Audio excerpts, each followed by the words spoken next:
everyone, and welcome back to The Inside View. I'm Ralph Renzulli, your host.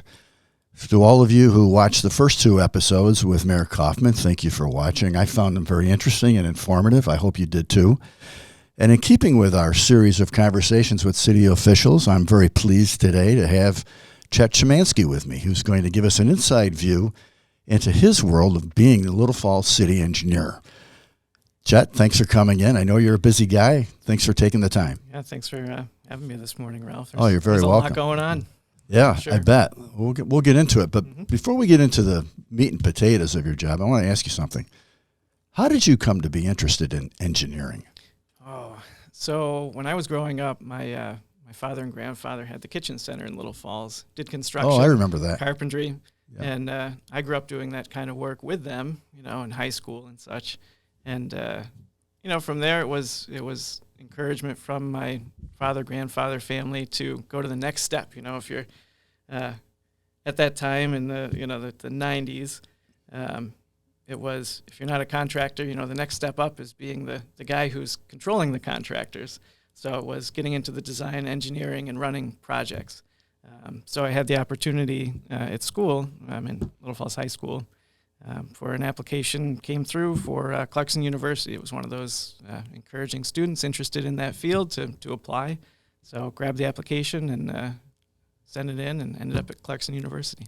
Nice. Good school. Yeah, thanks. I did my bachelor's and master's there. Stayed for a master's. Terrific. Liked it so much. Was it always in your plan to live in Little Falls? I think so. Maybe in the back of my mind. Yeah. I really love the area, and I've since college I've lived in Little Falls and worked all over the place. Commuted, stayed overnights in hotels, whatever I had to do for my previous jobs. But always lived in Little Falls in various places around the city, and I just love it. I love Little Falls. Great. So you've been city engineer since 2018, I think? Yes. Yep. August 2018. Cool. Yeah. You've got a lot going on, a lot of projects, and I was trying to figure out where to start here. So the one thing that popped into my mind right away was the water treatment plant, wastewater treatment plant, and this new project that you're working on. I think is to the tune of like $8.2 million. Yeah, we'll actually know that a little better today. I have the bid opening for that project at 2:00 at City Hall. So we'll know what the real price is by the end of the day today. And then our next steps, once we get the bids from the contractors, is to go to Common Council, award the contract, and then open the financing for it with the state. So what's driving this project? Is this something that's state mandated, federally mandated? I guess why, when? Sure. So our last permit for the operation of the wastewater treatment plant included the requirement for disinfection. Right now we don't disinfect our wastewater. It's treated. But we don't put a final disinfectant to it. Sometimes that's chlorine. In this case, it's going to be UV because our flows are so high at the treatment plant that we can't leave that residual chlorine in the water as we discharge it to the canal river. So it's a state mandated thing. It was in our permit that we had to do this project, and since I started here, that was really that was when it first hit the city that we had to do this project. We kicked it down the road a little bit because we knew it was going to be very expensive. It's, $9 million is not a small piece of change for the city. So we have kicked it down the road. We have done some engineering to make things more efficient at the plant as well, and also included some minor upgrades and maintenance activities at the plant within this overall project to make everything run a little bit more smooth and efficient there. But it's a have to do. DEC says we have to do it, so we've been on that road, and we're pretty close. We should be going to construction this summer. Tell me about the funding. So we have it's through EFC, Environmental Facilities Corporation, which is an authority essentially through the state, a wing of the state that funds water and wastewater projects. We wrote a grant in the initial phases of this project and received 0% financing for the money that we will take out as a loan. So long-term, 0%, that's fantastic. That's cheap money. The other side of it, we have 3 other grants that I was able to bring into the city. We should be funded somewhere around $6.5 million of that $9 million project. We have a WIA grant, a WQIP grant, and then a federal CDF grant. Congressionally directed funding. WIA is Water Innovation Infrastructure Act, and WQIP is Water Quality Improvement Program. So two state grants, one federal for that.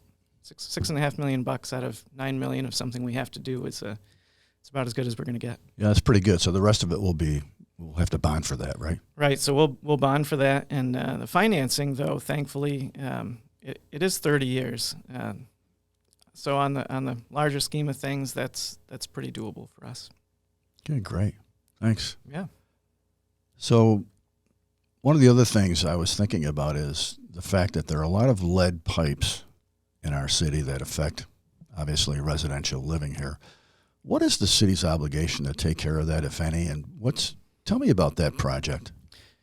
So about a year and a half ago, 2 years ago, the EPA introduced what's called a lead service line inventory project.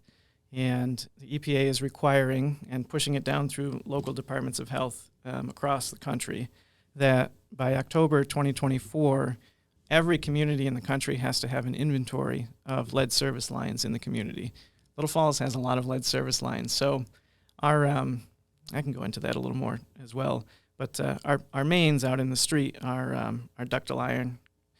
And then once we get to the takeoffs, actually feeding water from those mains to residential properties or commercial properties, that's generally a lead service line, except in some of the newer areas of the city or if it's been replaced in the past.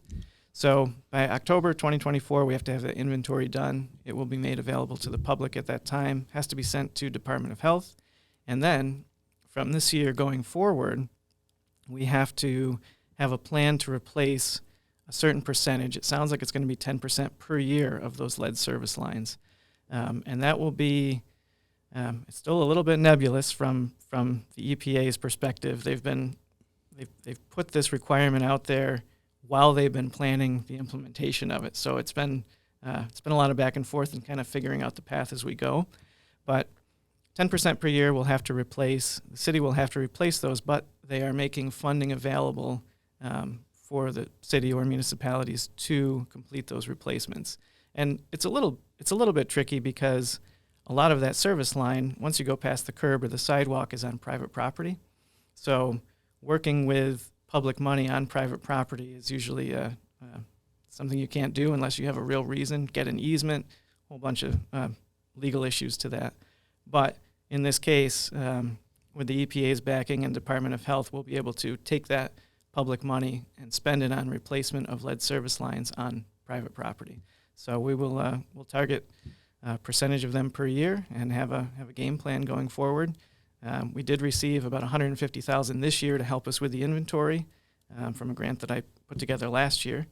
And each year going forward, we'll be looking for some serious money to help with that replacement program. So ultimately, no cost to residents. Yes, no cost to residents. Yep. Okay, great. And it's a great project in terms of health and all that stuff. It is. It needs to be done, but it's a big nut to crack across the entire country when you think of the scale of it.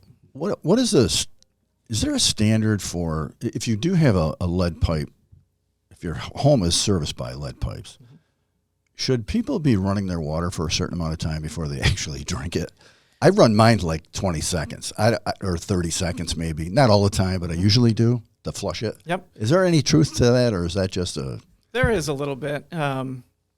So the city of Little Falls, and as with other communities, we put in a anti-corrosion chemical, or corrosion inhibiting chemical in the lines that creates a protective layer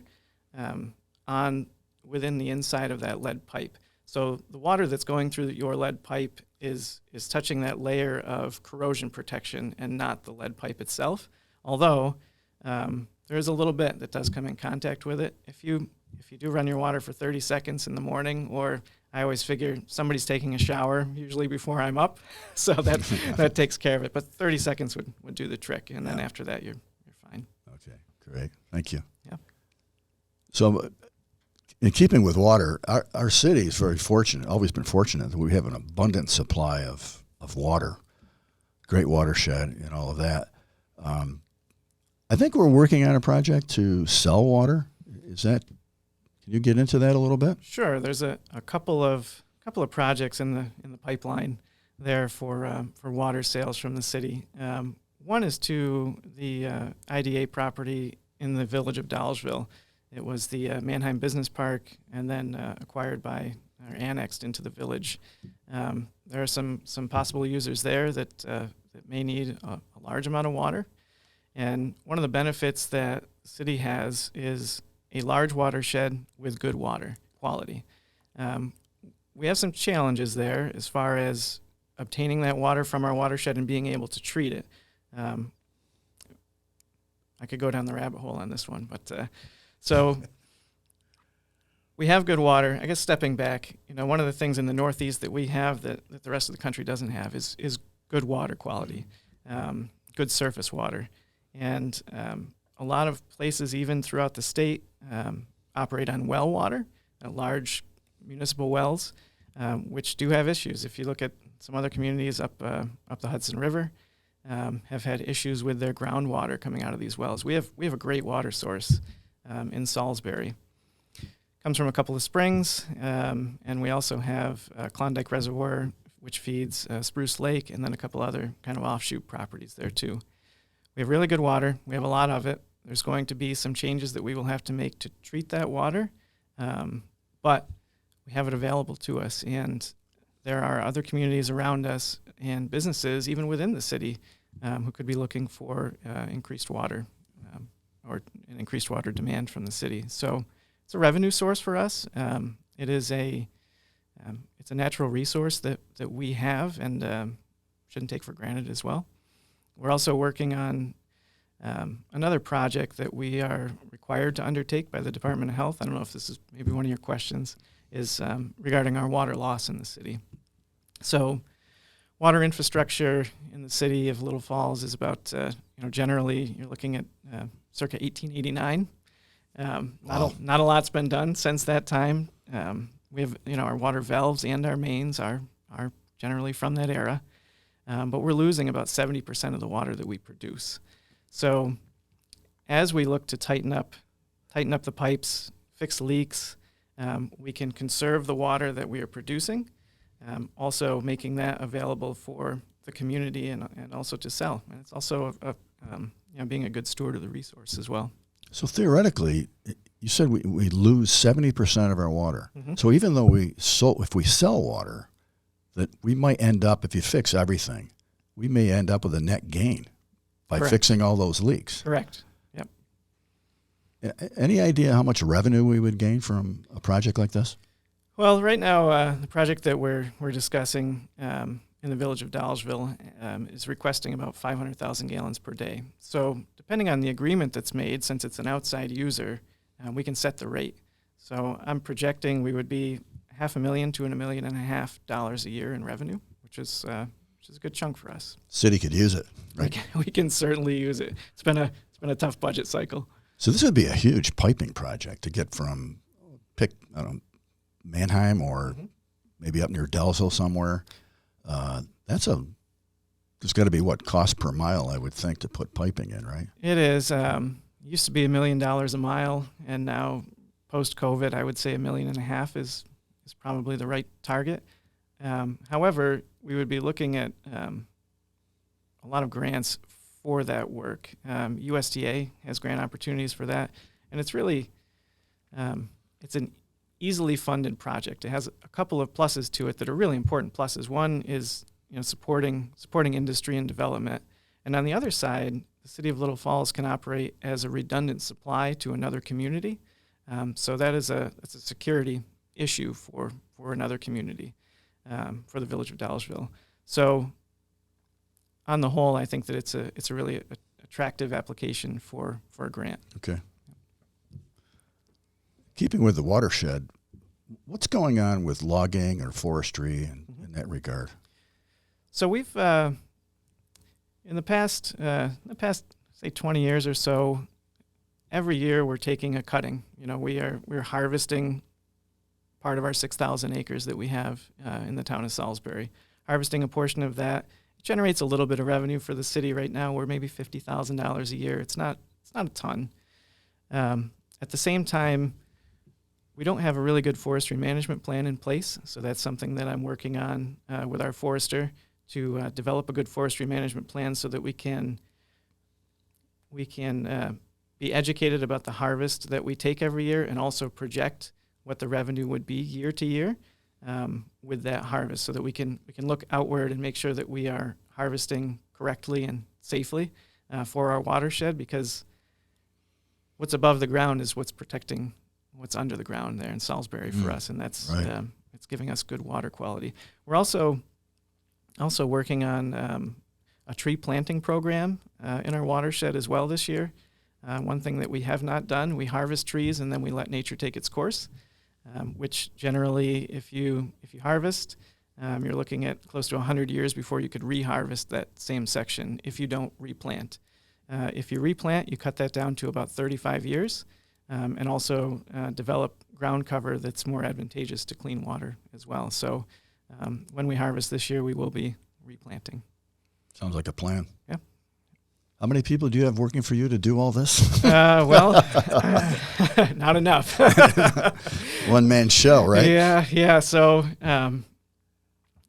I generally act as a coordinator for all of these projects. If the project is small enough, like we've done some small sewer repairs, sewer extensions, water line extensions that I can do on my own, and I'll take them if I can. And it's more advantageous to the city to have me work on those projects. I'm less expensive than a consultant. However, on these bigger projects, and since there are so many projects between Little Falls and I also am shared to the village of Dallsville, Right. There's so many projects there that I really act as a project manager or a consultant manager for the horsepower that gets these projects done while I'm guiding them. So I end up really being a technical advocate for the city or the village of Dallsville. Someone on the municipality's team to be able to look at these projects and help direct them in a way that's advantageous for the municipality. Cool. Yeah. Great. This is going very well. I appreciate it. Sure. And I think with that, we're going to take a short commercial break, and we'll be right back.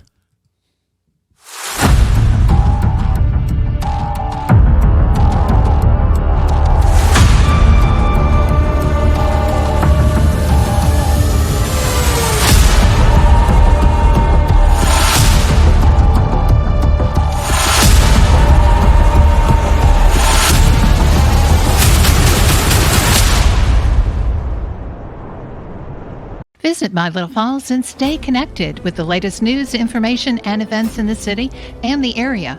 Our mission is to generate interest in the community and connect residents in a more meaningful way by facilitating deeper conversations about how these stories will shape the future of the Mohawk Valley. Join thousands of weekly visitors who stay up to date with feature stories, interviews, videos, our event calendar, and print publication, the Mohawk Valley Express. It's about timely local news for the community, keeping citizens informed about important issues, telling about the people who live and work here, and giving locally owned businesses the opportunity to reach a very targeted audience of locals and tourists alike. It's a whole new form of media-rich content developed specifically for today's mobile lifestyle and listeners. You can download our iOS app in the iTunes Store, listen to our country music streaming radio station, or sign up for a weekly newsletter. Stop by today at mylittlefalls.com. You'll be glad you did.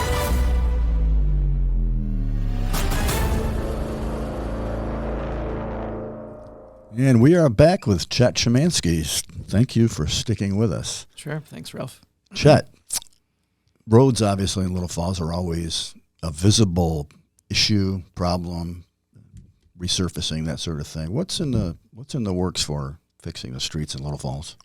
So we've got a couple of projects in line for this year. Right now, we're working on a project over on Danube Street, which you can drive by and take a peek at. That'll be getting repaved over there. We're adding drainage as well to Danube Street, improving drainage there. We have Danube Creek coming down the hill. So that's under construction right now as part of a $500,000 project funded through a DASNY grant. Once they're completed over there, they're moving over to Diamond Street, and we'll be installing new curbing, sidewalks on the east end of Danube Street, along with catch basins and storm sewer infrastructure, and then repaving that section of the street, tying the drainage there into the creek that comes down through High Street and Jackson Street. So those are two street work projects that are happening right now.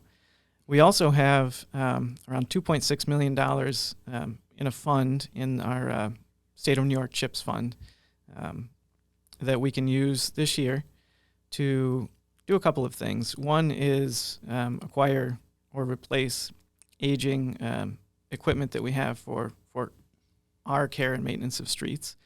So plow trucks, street sweeper maybe. I'm not sure what it's going to be yet. That has to be sort of hashed out, and that's a mayor and common council decision as well. But I'll make recommendations as to what those purchases should be. And then also we have two paving projects in the city that are shovel ready. We have the drawings all set for those paving projects, and also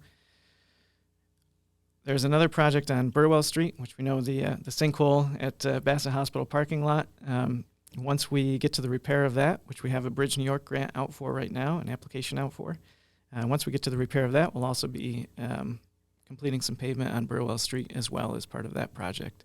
So there's a lot of things lined up to happen, and if we can move forward efficiently this year, we can get it done before paving season is over.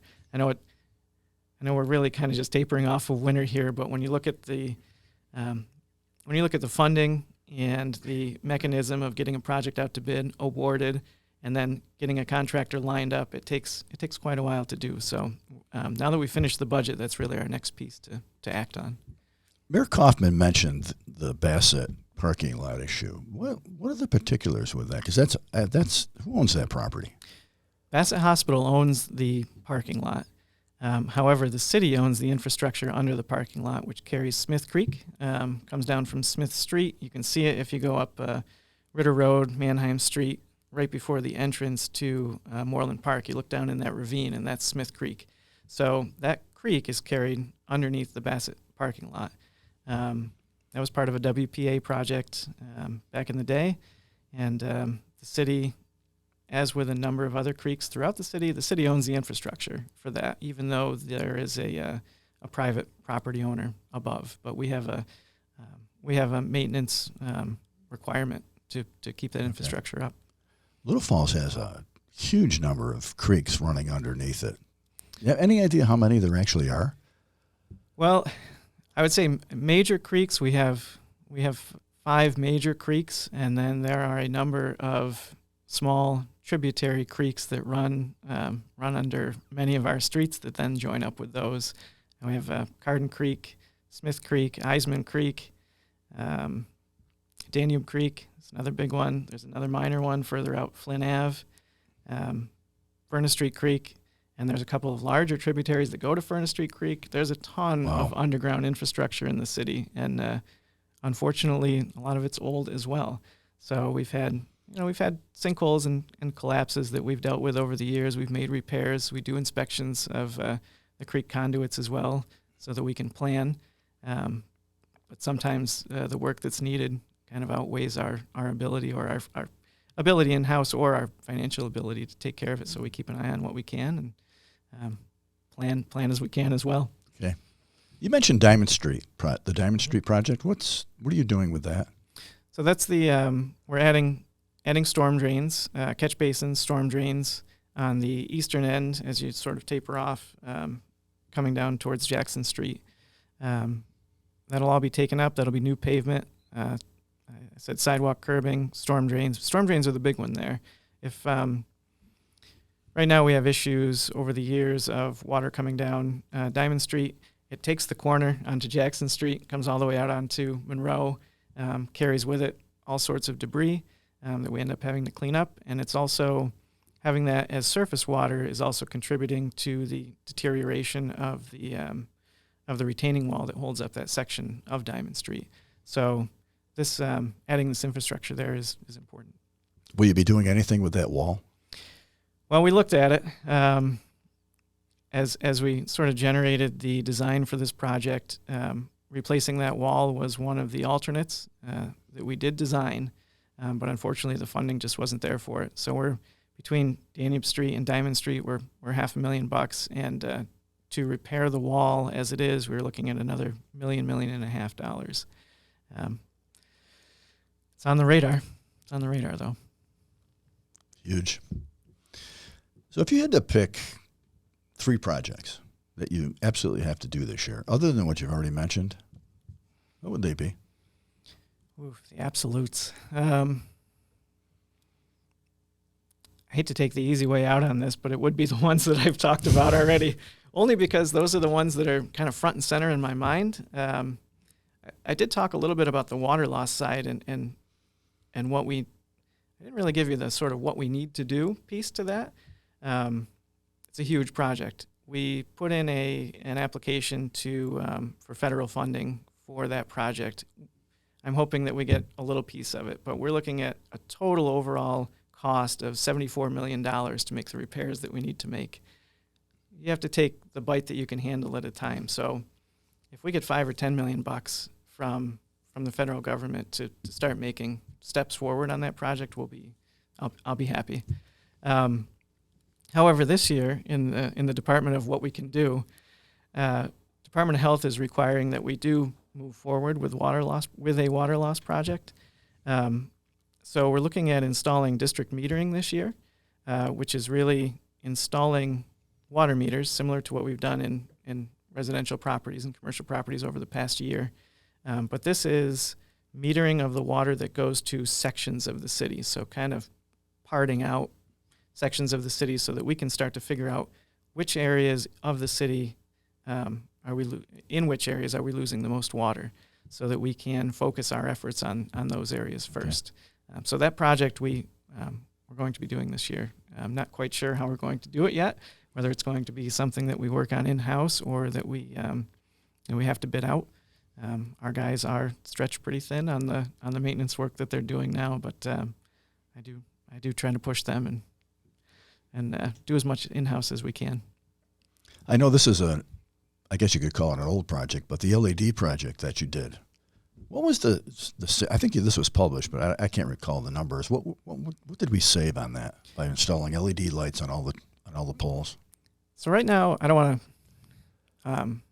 I always live by my notes, so I hate to give exact numbers unless I have something in writing. But right now, this year, we're just transitioning and finishing out that project. We have a couple of outliers, and we'll be going to long-term financing for that project. The savings is really once we get done paying for that long-term financing. So let me step back a little bit on that. We're working with New York Power Authority to replace all of the light fixtures that the city owns, from an older style bulb to the LEDs. So huge power savings there. Also, since we own the utilities, our cost for purchasing the power goes down. In addition, we use less power because of those newer fixtures. So there's a savings there. Also, on the flip side of that, we had to pay for those new LED fixtures as part of this project. So that's done in this long-term financing phase. So let's say right now we pay around $200,000, $220,000 to operate our streetlights every year. The difference between the energy that we're saving and that $220,000 is what's going to be used to pay for the new LED lights over the next 6 to 7 years, but it's a little over 6 years. Once those are paid for, we will then see the real energy cost savings. And once we pay for those LED lights, we're looking at a savings of around $100,000 a year. So it's a good amount of money, and it's a long-term $100,000 a year. In 10 years, that's $1 million. So it's not an immediate savings for us, but it's getting us on the right path. Sounds like a good investment for the city. And year to year, as we're paying for that long-term financing, it's set up so that we're not out of pocket any more than we were in past years with the old street lighting. So it's an improvement with a savings down the road. Cool. Good. I think you've had some involvement with the 311 project, right? I did. Yep. I worked with other volunteers at the city to help set that up. Coordinated the 311 program and the call-outs with our department heads, so that everybody's on the same page as we're getting requests, and we can respond to those timely. what kind of response have you gotten? Are people putting in requests and using it yet? We have. It's sort of, I wasn't sure what we were going to get, if it was going to be a quick onslaught or if it was going to be a taper in effect, and we're getting the taper in, which is easier to handle for sure. But we are starting to get requests. We have codes requests have come in, a couple of street issues have come in, and we've addressed those piece by piece. DPW and codes seem to be getting the lion's share. That's not surprising. Not surprising, no. Yeah. No. Good. Useful tool.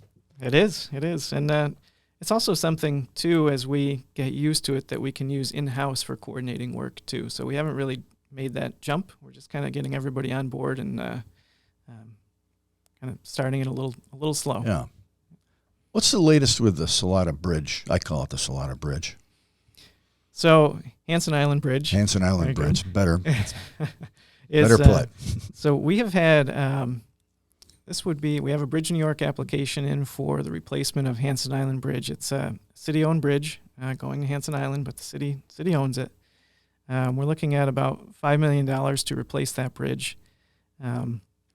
Something we certainly don't have in our pockets ready to go. So we've put in 3 Bridge New York applications for that bridge. 2 have been denied so far. We're waiting on the 3rd. We do have some more letters of support, and I think a little bit better chance of getting an award this time around on Bridge New York. However, the bridge is closed right now, so we're looking at some interim fixes and working with contractors to see if we can get that bridge opened up just for light-duty traffic. That makes it more attractive for anybody who's interested in purchasing that property to come forward, but also opens it up for funding to assist them. If it's a business working through the IDA, there's more opportunity if there is some access to that island versus no access. So right. I'm hopeful for Bridge New York, although I also won't be surprised if it's denied. We're going to need to get somebody committed to that island before we really have a great sell for a replacement of that bridge. Did you catch the news this morning about the bridge in Baltimore? I saw that. Did you see that? Yeah. It's Oh, terrible. that was just awful, wasn't it? Yep. And to think that container ship took one pier out and took that bridge down. It's any bridge, especially a truss bridge like that, it's a spider web, and you take one piece of that puzzle out, and every other piece relies in some way on that piece. It's terrible. Yeah. So, what is the extent of your involvement in the various DRI projects that are happening in town? So, through the application, I helped scope those. I sat in with the LPC as a technical advisor for the LPC, and now as projects are sort of coming to fruition, the city. I guess I'm talking to the city side contracts. There's city and private projects within the DRI scope. Right. For the city side projects, I'm helping the city with managing the contracts, going back and forth with the Department of State, making sure that we have all of the requirements and all of the boxes checked that they require complete. And right now we're getting underway with the downtown grant fund. And shortly we will be underway with Seeley Street and also the Main Street project. So we have the contracts for Seeley Street and Main Street were signed in January. However, New York Power Authority had taken over the design of Seeley Street. So design is pretty much complete. We're 95% complete with Seeley Street. Once they get through the permitting phase in about 6 months or so, they're going to hand that over to the city to manage and bring to construction. So that's going to fall directly in my lap once that happens.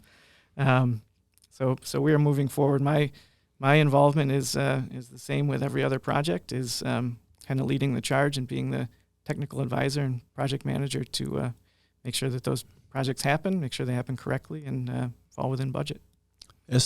Getting back to Main Street, has the streetscape design changed from the original drawings that we all saw? So the drawings that everybody saw for the DRI were, I'll use air quotes, but they were pretty pictures. They were concept drawings. The next step for us, so we signed that contract in January with Department of State. The next step for the city will be to go out to bid for engineering and architectural services to develop that design. And part of the development of design there will be public engagement sessions. So number one, there'll be public assisting and kind of leading the direction of what Main Street ends up looking like. So no, there's been no design change, but I would also say there's really been no significant design completed yet either for that. Okay. That included canopy as well? That includes the canopy. Okay. Yes. Yep. Well, we'll look forward to that. Yeah, it's going to be important project. It's going to be interesting, and we should really see those. I'm guessing based on the timeline, we'll be going out to bid for professional services on that within the next couple of months, probably 2 months. So we might see those public engagement sessions sometime later this summer or fall. I'm anticipating design over this coming winter, and then construction as early as next summer. I know a lot of people are always interested in what we're doing in the city to save money. And I think you're involved in shared services to some extent and what's known as piggybacking with other communities. Can you talk about that a little bit? Sure. I guess myself, I'm part of a shared service with the Village of Dolgeville, and possibly other communities that we're working on as well. Shared services overall are a benefit, and ideally you want them to be a benefit to both communities. You share the overhead costs of whatever it is that you're operating. So in that way, it can be a benefit to both communities. What's the second part of that question?